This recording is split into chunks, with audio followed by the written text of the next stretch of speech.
Bukan mesin pembuat anak. Hari ini aku pergi makan bersama beberapa teman dan senior yang akrab denganku. Saat suasana makan malam yang sudah lama tidak dilakukan itu menjadi agak tenang, dimulailah obrolan yang berakhir dengan sesi tanya jawab tentang kegiatan terkini dari setiap orang. Dengan niat memberitahu kegiatanku belakangan ini, aku berkata dengan jujur tentang usahaku mencari informasi soal fibroid setelah divonis oleh pihak rumah sakit bahwa terdapat fibroid rahim di tubuhku. Apa tidak akan ada masalah jika kau hamil nanti? Bagaimana pendapat calon suamimu? Bagaikan air dispenser yang langsung keluar saat ditekan, orang-orang di sekelilingku ini juga langsung merespon tanpa ragu. Tetapi pertanyaan mereka justru membuatku meragukan pendengaranku. Tidak ada satupun dari mereka yang menanyakan kesehatanku terlebih dahulu. Kata-kata singkat yang mereka lontarkan membuatku marah karena terlihat sekali tidak adanya rasa simpati, haru, dan keprihatinan dari cara bicara, sorot mata, serta gerak tubuh mereka. Aku seperti sedang melihat penjaga kebun binatang yang sedang menunggu peliharaan orang utannya untuk kawin. Detik itu juga aku bisa merasakan adanya tembok dingin saat diingatkan betapa pentingnya penilaian bagi seekor binatang betina untuk bisa hamil dan melahirkan, juga dipilih oleh binatang jantan.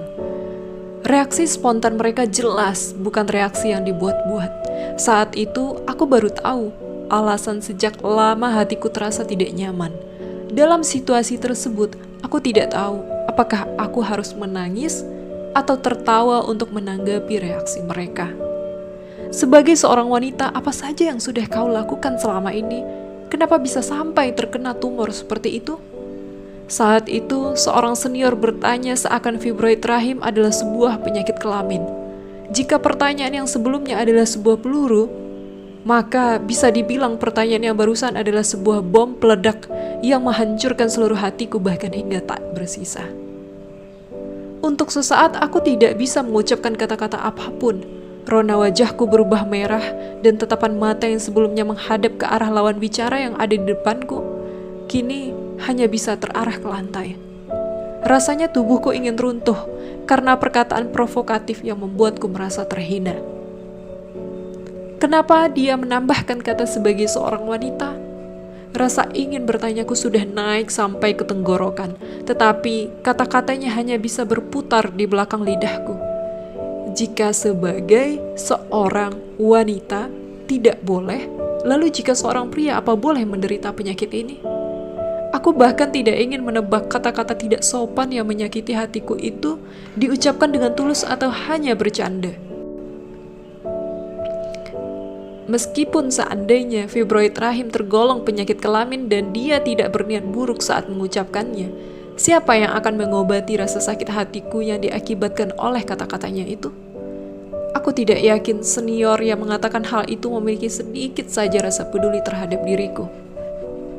Pernikahanku masih beberapa bulan lagi. Terlebih aku masih belum punya rencana untuk hamil dan melahirkan. Selama sisa makan malam, aku tidak mengungkit apapun lagi tentang fibroid. Aku juga tidak mengatakan kekhawatiranku soal kehamilan dan proses melahirkan. Aku tersadar saat melihat sosok mereka yang khawatir dan berdiskusi soal kehamilanku tanpa memedulikan kondisiku saat ini dan rencana hidupku ke depannya hanya karena mereka akrab denganku. Nilai diriku yang sekarang adalah bentuk dari penilaian orang-orang yang hidup di lingkungan masyarakat saat ini. Sebuah kenyataan bahwa wanita diberikan peran sebagai seseorang yang harus hamil dan melahirkan. Kemudian, kebiasaan berkomentar dengan sembarangan tentang kehidupan orang yang lebih muda darinya hanya karena menganggap dirinya lebih dewasa.